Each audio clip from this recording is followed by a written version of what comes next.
नमस्कार, grand news में आपका स्वागत है। मैं हूं लक्ष्मी विश्वकर्मा। आइए नजर डालते हैं आज की हेडलाइंस पर। बीती रात लगातार हो रही बारिश के कारण किसानों का फसल हुआ बर्बाद। छत्तीसगढ़ प्रगतिशील किसान संगठन ने राज्य सरकार से मुआवजे की लगाई गुहार।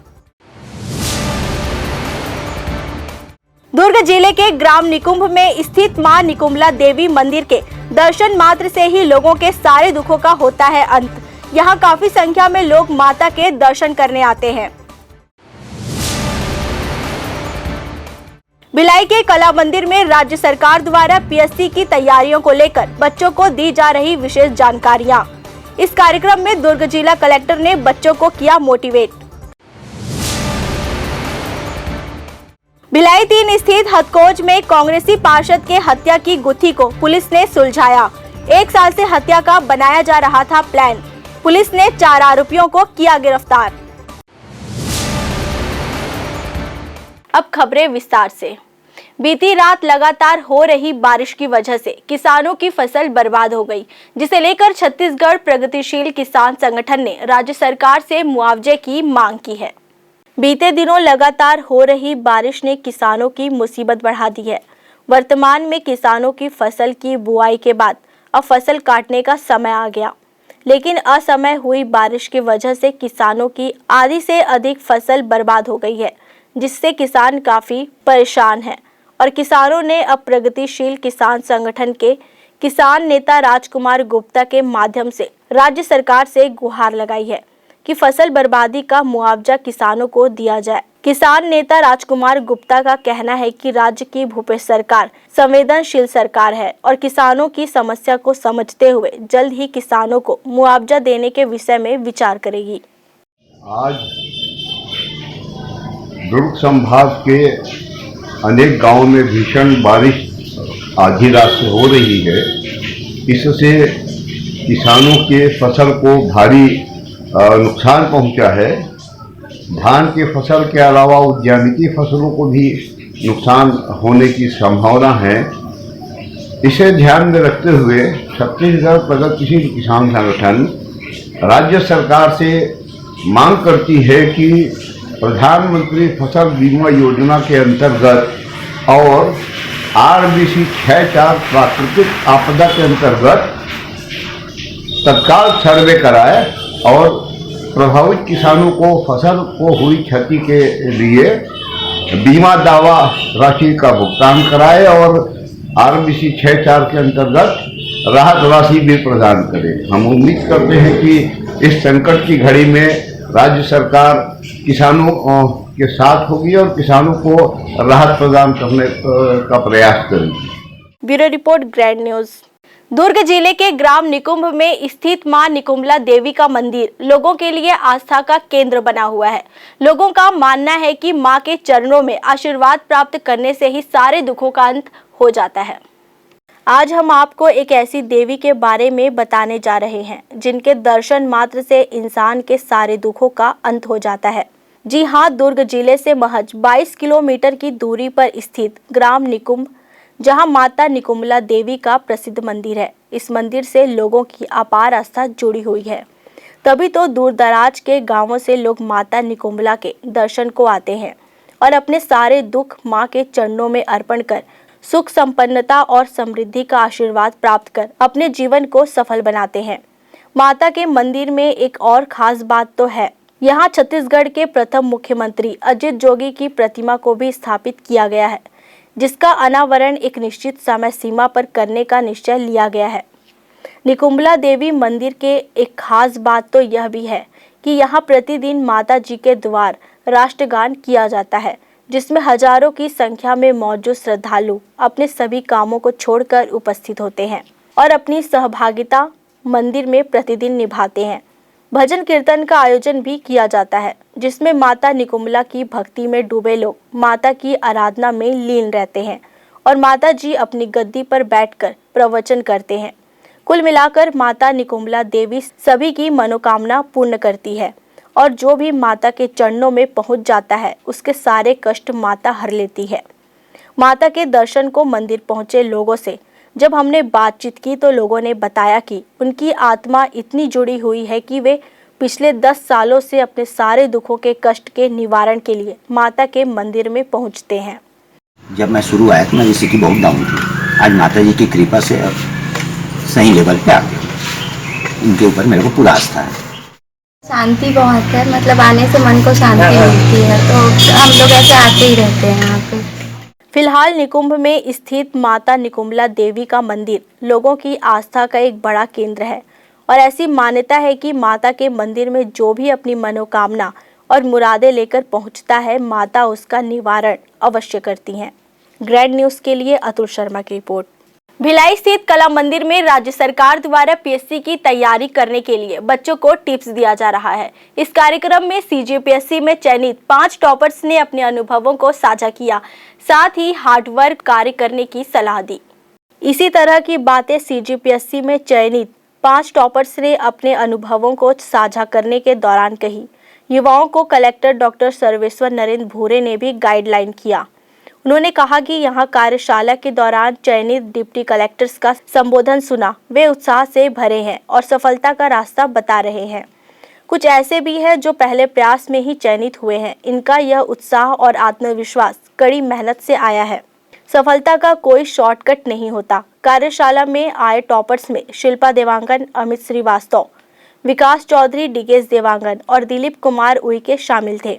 इस दौरान डिप्टी कलेक्टर जागेश्वर कौशल एवं उस संचालक जनशक्ति नियोजन राजकुमार कुर्रे भी मौजूद रहे। कलेक्टर ने बताया कि कार्यशाला में 500 विद्यार्थी आए हैं। इनमें से सभी की बौद्धिक क्षमता अलग अलग होती है। कोई बहुत जल्दी चीज़ों को याद कर लेता है और किसी को समय लगता है। सफलता का एक ही सूत्र है, यह प्रसिद्ध कथन याद रखकर चलिए कि where intelligence ends hard work begin. जिस सीमा पर बुद्धिमत्ता चूक जाती है, वहाँ पर हार्ड वर्क काम आने लगता है। आप अपनी मेहनत पर निश्चय रखिए। परिस्थिति में रह के, आपके जैसे स्कूल में पढ़ के, आपके जैसे हॉस्टल में रह के, या फिर अगर आप अच्छे घर में, अच्छे परिवार से, संपन्न परिवार से आते हैं, तो उस परिस्थिति में रह के जो सक्सेस प्राप्त करता है वो आपका रोल मॉडल है। यहाँ मेरे साथ हमारे 6 मैडम को भी मैं काउंट किया हूँ, 6 सीजीपीएससी क्लियर करने वाले लोग हैं। तो इन हर एक का परिवेश, इन हर एक का बैकग्राउंड अलग है। तात्पर्य यही है कि जो पूछ रहा था ना, रैंक 1, रैंक फर्स्ट अटेम्प्ट, वैसा कोई देयर इज नो शॉर्टकट।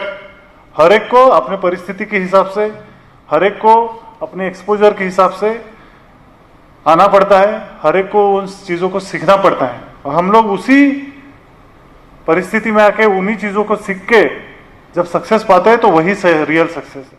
अपना रोल मॉडल उन लोगों को बनाइए जो आपके जैसी परिस्थिति से गुजरते हैं। कलेक्टर ने छात्रों के जिज्ञासाओं का भी समाधान किया।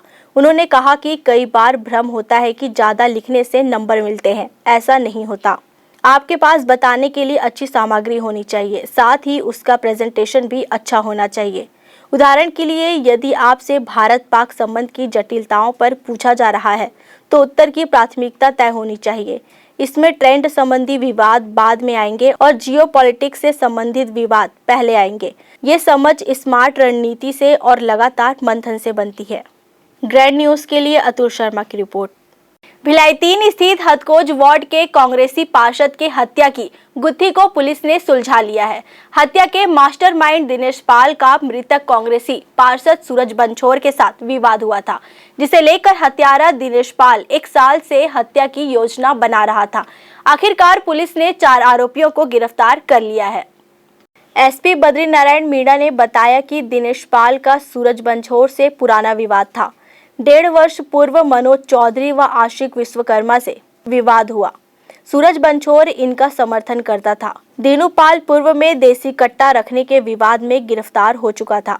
दीनू पाल ने पुलिस को अपने बयान में बताया था कि वह कट्टा सूरज बंछोर का था। इस मामले में भी सूरज ने दीनू पाल की कोई मदद नहीं की थी, जिससे दीनू पाल खुन्नस में रहता था। एसपी मीणा ने बताया कि दीनू पाल हथकोज में पान की दुकान लगाना चाहता था। इस दौरान भी मृतक सूरज बंछोर प्रताड़ित करता था। इन सभी कारणों ने दीनूपाल सूरज बंछोर की हत्या करने इरादा कर बैठा था और मौके की तलाश में रहता था। दीनूपाल ने हत्या की घटना को अंजाम देने के लिए अपने साथी पुरुषोत्तम दीपक उर्फ भुरवा को शामिल किया। हत्या के लिए खुर्सीपार निवासी मोहन को कट्टा उपलब्ध कराने के लिए संपर्क किया। हत्या के लिए दीनू व भुर्रू सारंगगढ़ से भिलाई पहुंचे। 15 नवंबर की रात को तालाब के पास सूरज बंछोर को अकेला पाकर उसकी धारदार हथियार से हत्या कर दी। 15/11/2021 को पार्षद सूरज बंछोर की अज्ञात व्यक्तियों के द्वारा हत्या कर दी गई थी। इस पर से पुलिस ने विवेचना की। विवेचना पर जो तथ्य सामने आए उसमें ये पाया गया है कि 4 आरोपियों के द्वारा इस हत्या में शामिल रहते हुए और 3 आरोपियों द्वारा उनके साथ में हत्या गठित करने में साथ में ये घटना कारित की गई है। इन 4 आरोपियों में दीनू उर्फ दिनेश पाल, उत्तम सोना पिता पुरुषोत्तम सोना, दीपक उर्फ भुरू साहू, लोकेश साहू, इनमें से पहले जो 3 नाम हैं वो उस पर धारदार हथियार से उसकी हत्या किए और लोकेश साहू इस प्लानिंग में शामिल था। जैसा घटना के कारणों में ये आया है कि पूछताछ में ये बताया उन्होंने कि बहुत दिनों से दीनू और मृतक के बीच में विभिन्न बातों को लेकर एक रोष था दिनों के अंदर कि ये मेरी सहायता नहीं कर रहा या कुछ बातों में ये इसको मेरे को इसकी हत्या करनी है, ऐसी प्लानिंग उसने कर ली थी। इसी प्लानिंग को करते हुए उसने अपने साथियों को मिलाया और इस घटना को कारित किया। पुलिस ने आरोपियों के पास से 2 देसी कट्टा, 4 जिंदा कारतूस, हत्या में प्रयुक्त धारदार कटार व गुप्ती तथा 2 मोटरसाइकिल बरामद किया है। सभी आरोपियों को पुलिस ने गिरफ्तार कर न्यायिक रिमांड में भेज दिया है। ग्रैंड न्यूज के लिए अतुल शर्मा की रिपोर्ट। दुर्ग जिले के अहिवारा में बानबरद नाम का गांव है। इस गांव में जाते ही आपको हर तरफ गाय नजर आती है। इस गांव की यह विशेषता है कि यह एक ऐसा मंदिर है जो गौहत्या के पाप से मुक्ति दिलाता है। क्या है इस मंदिर की खास विशेषताएं, आइए जानते हैं ग्रैंड न्यूज की इस खास खबर में। अनजाने में हुई गौ हत्या के पाप को उतारने लोग इस मंदिर में आते हैं। अनायास ही गाय की हत्या यदि किसी से हो जाए तो गौ हत्या का पाप यहाँ आने से उतर जाता है। इस मंदिर की विशेषता यह है कि पूरे पृथ्वी पर एकमात्र मंदिर है। भगवान विष्णु की 8 भुजाओं वाली मूर्ति इस मंदिर की विशेषता है। इसका उल्लेख वेद और पुराणों में किया गया है। इस मंदिर का महात्म्य स्वयं श्री कृष्ण ने राक्षस बाणासुर को बताया था। मंदिर के ठीक बाजू में पाप मोचन कुंड है। स्नान करने के बाद गौ हत्या करने वालों के ऊपर से हत्या का पाप उतर जाता है। गौ हत्या आज के युग में बहुत बड़ा पाप माना जाता है। विशेषकर हिंदू धर्म में गौ को माता की तरह पूजा जाता है। भूलवश हिंदुओं द्वारा हुए गौ हत्या में यह मंदिर उनके ऊपर से हत्या का पाप दूर कर उन्हें मुक्ति दिलाता है। अनजाने में हुई गौ हत्या के पाप को उतारने लोग इस मंदिर में आते हैं और विधि विधान से गौ की पूजा कर पाप मोचन कुंड में स्नान करते हैं। ऐसी मान्यता है कि कुंड का उल्लेख पुराणों में ही बाणासुर से जब अनजाने में श्री कृष्ण की गायों की हत्या हो गई थी, तब कृष्ण ने ही बाणासुर को बानबरद जाकर कुंड में स्नान करने को कहा था, जिससे गौ हत्या के पाप से उसे मुक्ति मिल सके।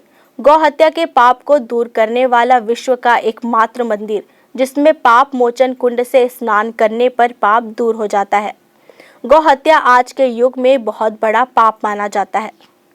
जैसे किसी व्यक्ति को जाने अनजाने में एक कृषि कर रहे हैं या कुछ कार्य कर रहे हैं तो उनको भगाते वगैरह कुछ करते वगैरह अगर उनकी मृत्यु हो जाती है उस गैया की, तो जिस दिन मृत्यु होता है उसके 21 दिन के अंदर इस बानबरद मंदिर में आना है।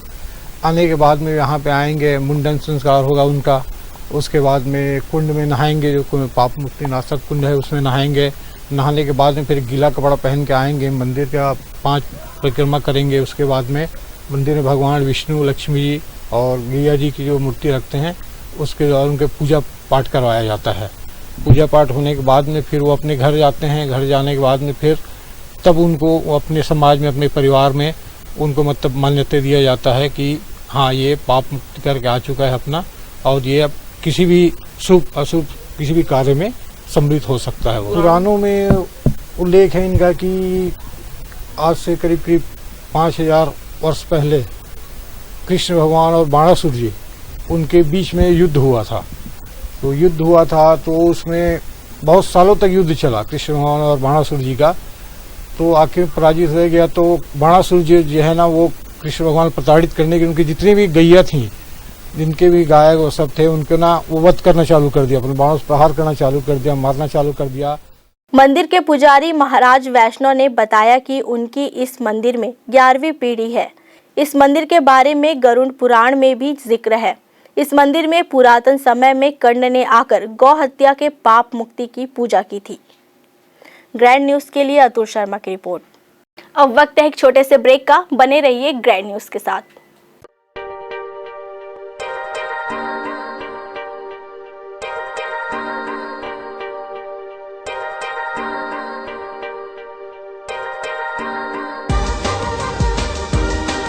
Relationships are forever. Out of all loved ones, your children are most precious. One of our biggest dreams is to give our children's marriage the top in luxury and facility.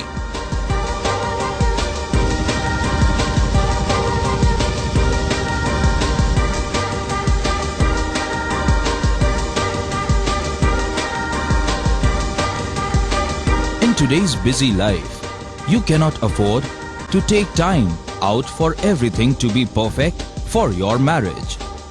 And you cannot compromise on quality of service for your guests. Our customized marriage packages are made just according to your wish.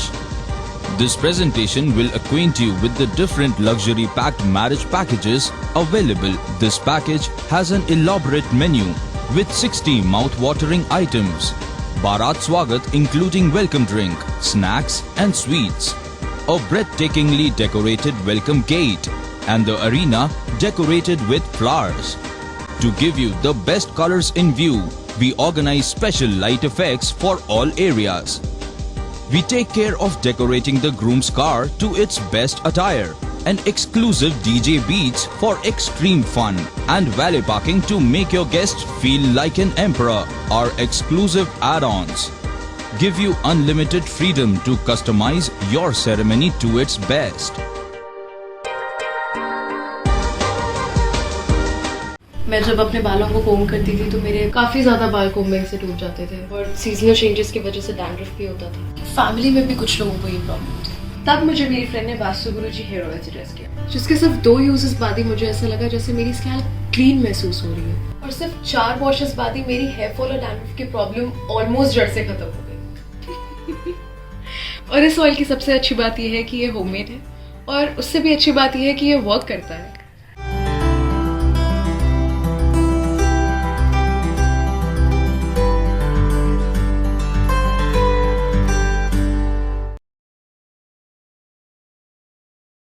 Celebration safari बारनावा पारा wild life sanctuary में स्थित खूबसूरत cottage and rooms, Bastar art से सुसज्जित शानदार cottage, सर्व सुविधा युक्त rooms, bathtub युक्त बाथरूम, स्विमिंग पूल, बच्चों के खेलने के लिए पार्क, खान पान की व्यवस्था, प्रोफेशनल सर्विस, सेंचुरी घुमाने के लिए वाहन की व्यवस्था। सेलिब्रेशन सफारी बारनावा पारा। For booking and more details contact 9425507202। Guru Nanak Dev ji का एक किस्सा मुझे याद आता है जिसने मेरी जिंदगी बदली है, हो सकता है कि आपकी भी बदल जाए। हुआ ऐसा था कि एक बहुत ही ज्यादा समृद्ध आदमी, अमीर आदमी, उसको ऐसा लगा कि मुझे गुरु बनाना चाहिए और वो गुरु बनाने के लिए पूरा भ्रमण कर रहा था, पूरी दुनिया घुमा। उसको ये पता चला कि एक गुरु नानक देव जी भी हैं, उनकी सभा में पहुंचता है। वो सभा खत्म होने के बाद गुरु नानक देव जी से मिलता है। उसके बाद क्या होता है कि वो बोलता है कि मैंने पूरा दुनिया घूमी है और मेरे को कोई प्रभावित नहीं कर पाया, लेकिन आप प्रभावित कर पाए। मैं आपको गुरु बनाना चाहता हूं, लेकिन मेरा एक प्रश्न है कि आप लोग के गुरु कौन होते हैं, आपके गुरु कौन हैं? तो वो गुरु नानक देव जी हंस देते हैं और उनको बोलते हैं कि मेरे गुरु आप हो। मेरे गुरु ये परिस्थितियां हैं, ये कीट पतंगे हैं, पेड़ पौधे हैं, ये सब हैं मेरे गुरु। गुरु हमारे सभी सराउंडिंग में है, पूरे आसपास ही है, लेकिन मेन गुरु बनाना नहीं होता, मेन शिष्य बनना होता है। शिष्य शब्द से ही सिख बनता है। एक सच्चा शिष्य बनने के लिए, एक सच्चा सिख बनने के लिए किसी के ऊपर आस्था जतानी पड़ती है, किसी पर विश्वास जताना पड़ता है। जो कि हमारा गुरु नानक देव जी के बहुत अटूट विश्वास है। गुरु नानक देव जी की इस 552वीं जयंती के हम आपको लख लख बधाइयां देते हैं। ब्रेक के बाद आपका स्वागत है। छत्तीसगढ़ के मुख्यमंत्री भूपेश बघेल ने वर्चुअल माध्यम से बेमेतरा जिले के ग्राम मारो में 2,98,54,000 रुपए के विकास कार्यों का लोकार्पण एवं भूमि पूजन कार्यक्रम संपन्न किया। छत्तीसगढ़ में नगरीय निकाय चुनाव से ठीक पहले ही प्रदेशों में लोकार्पण भूमि पूजन का कार्यक्रम रखा गया है, जिसमें वर्चुअल तरीके से प्रदेश के मुख्यमंत्री भूपेश बघेल ने विभिन्न कार्यों का लोकार्पण भूमि पूजन कर जनता को समर्पित किया। बेमेतरा जिले के नगर पंचायत मारो में 2,99,54,000 के विकास कार्यों का लोकार्पण भूमि पूजन रखा गया था, जिसका मुख्यमंत्री भूपेश बघेल ने वर्चुअल लोकार्पण भूमि पूजन किया। मुख्यमंत्री जी द्वारा हमारे नगर पंचायत मारो में वर्चुअल भूमि पूजन एवं लोकार्पण का आयोजन किया गया था, जिसमें हम वर्चुअल माध्यम से जुड़े थे और लगभग 3 करोड़ के विकास कार्यों का कार्यक्रम में विशिष्ट अतिथि के रूप में संसदीय सचिव गुरुदयाल सिंह बंजारे उपस्थित रहे। कार्यक्रम के बाद संसदीय सचिव और कलेक्टर ने ई रिक्शा का लोकार्पण किया, जो घर घर जाकर कचरा निपटारे के लिए प्रयोग किए जाएंगे। Bureau report, grand news. Bhilai स्थित सेक्टर 5 के पूर्व पार्षद नीरज पाल के द्वारा वार्डवासियों के लिए फ्लाइट नाइट क्रिकेट मैच का आयोजन किया है। यहां मैच 23 तारीख तक खेला जाएगा। इस मैच में सभी वर्गों के लोगों ने हिस्सा लिया। नीरज पाल के द्वारा वार्ड वासियों के लिए मनोरंजन और स्वास्थ्य को लेकर एक अनोखा पहल किया गया है। बच्चों से लेकर बूढ़े तक इस क्रिकेट मैच खेलते देखे जा रहे हैं। खिलाड़ियों को मैच खेलने के लिए 3 भागों में बांटा गया है। 16 तारीख से लेकर 23 तारीख तक मैच खेला जाएगा। फाइनल मैच में मुख्य अतिथि के रूप में भिलाई विधायक देवेंद्र यादव उपस्थित रहेंगे। सेक्टर 5 में जो मैच का आयोजन किया जा रहा है भाई नीरज पाल पार्षद, लोकप्रिय पार्षद भाई नीरज पाल के द्वारा किया जा रहा है। यहाँ पर 3 ग्रुपों में टीम को बांटी गई है। एक अंडर 14 वाला है, दूसरा अंडर 40 वाला है और तीसरी जो टीम है एबव 40 वाली है। एबव 40 में यहाँ पर 8 टीमें भाग ले रही है, 12 टीमें भाग ले रही है, जिसको 2 ग्रुपों में बांटा गया है और ये लीग मैच चल रहा है। यह एक बहुत अच्छा आयोजन भाई नीरज पाल के द्वारा किया गया है। यहाँ मैच बहुत सौहार्दपूर्ण तरीके से हो रहा है और नीरज पाल भैया के सौजन्य से हो रहा है। उनको बहुत बहुत बधाई। यहाँ जो एक परिवार की तरह सब एंजॉय कर रहे हैं और मैच छूटे हम लोग को करीब 20-25 साल हो गया है, फिर भी हम लोग को मौका मिला है और हम लोग फुल एंजॉय कर रहे हैं। सुरेश कुमार का कहना है कि नीरज पाल के द्वारा यह अनोखा पहल सराहनीय है, क्योंकि व्यवस्थित जिंदगी से कुछ पल सभी के साथ बिताने के लिए एक नया मंच दिया गया है। इससे वार्ड वासियों में काफी उत्साह देखने को मिल रहा है। ग्रैंड न्यूज के लिए अतुल शर्मा की रिपोर्ट। पूर्व मंत्री एवं विधायक सत्यनारायण शर्मा ने लगातार बढ़ती महंगाई को लेकर जन जागरण पदयात्रा निकाली और राजनांदगांव प्रेस कॉन्फ्रेंस का आयोजन किया। कांग्रेस की महंगाई के खिलाफ जारी जन जागरण पदयात्रा में शामिल होने राजनांदगांव पहुंचे पूर्व मंत्री एवं कांग्रेस के वरिष्ठ नेता सत्यनारायण शर्मा ने राजनांदगांव प्रेस क्लब में एक प्रेस कॉन्फ्रेंस आयोजित करते हुए केंद्र की नरेंद्र मोदी सरकार के खिलाफ जमकर आरोप लगाया। उन्होंने कहा कि देश में बढ़ती महंगाई नरेंद्र मोदी सरकार की गलत नीतियों का परिणाम है। प्रेस कॉन्फ्रेंस के दौरान उन्होंने कहा कि बिना सोच विचार किए नोटबंदी ने देश की अर्थव्यवस्था को पटरी से उतार दिया। उद्योग धंधे व्यापार चौपट हो गए, जो आज तक नहीं सुधरे। केंद्र सरकार का आर्थिक कुप्रबंधन महंगाई बढ़ाने का बड़ा कारक सिद्ध हुआ है। असंगत करारोपण, बेतहाशा एक्साइज टैक्स के कारण डीजल पेट्रोल के दाम बढ़े, जो महंगाई को बढ़ाने में बड़ा कारण बना। आदमी की भावना का इजहार हमने आज किया है। जो हमने अभी तुलनात्मक आपको विवरण दिया है, उसमें सारी बातों का उल्लेख है। खाने के तेल से लेकर के खाद्यान्न सामग्री से लेकर के डीजल, पेट्रोल, कपड़ा, मकान और हर चीज़ में कितनी ज़्यादा महंगी हो गई। 21 बार डीजल पेट्रोल के दाम बढ़े हैं। ये कोई अच्छी बात नहीं है। आम आदमी कैसे जीवन जिएगा, ये कांग्रेस के सामने ये इस बात चिंता का विषय है। और जनता की के बेहतर जिंदगी के लिए, बेहतर बसाहट के लिए हम लोग आंदोलित हैं और जन जागरण के अभियान के माध्यम से आम आदमी तक हम अपनी बात पहुंचाना चाहते हैं। आम आदमी को महसूस करना है वो क्या महसूस कर रहा है, क्या उस कैसे क्या गुजर रही है उस पर, इस बात को आम आदमी फैसला लेगा। इसलिए हमने सारी बातों का उल्लेख जो समरी नोट हमने दिया उसमें दे दिया है। प्रेस कॉन्फ्रेंस में सत्यनारायण शर्मा ने पूर्व की यूपीए सरकार और वर्तमान नरेंद्र मोदी सरकार के बीच महंगाई को लेकर तुलनात्मक वस्तुओं के दामों के आंकड़े पेश किए। वहीं बीते सितंबर से अक्टूबर माह तक 21 बार पेट्रोल के दाम बढ़ने का हवाला देते हुए कहा कि 2021 में केवल एक साल में प्याज की कीमतों में 40% की वृद्धि हुई। एलपीजी में 205 बढ़ गया। बैंकों में लेन देन भी महंगा हो गया। कांग्रेस शासनकाल में लेन देन निःशुल्क था, लेकिन मोदी सरकार आने के बाद अतिरिक्त चार्ज लेना शुरू कर दिया गया।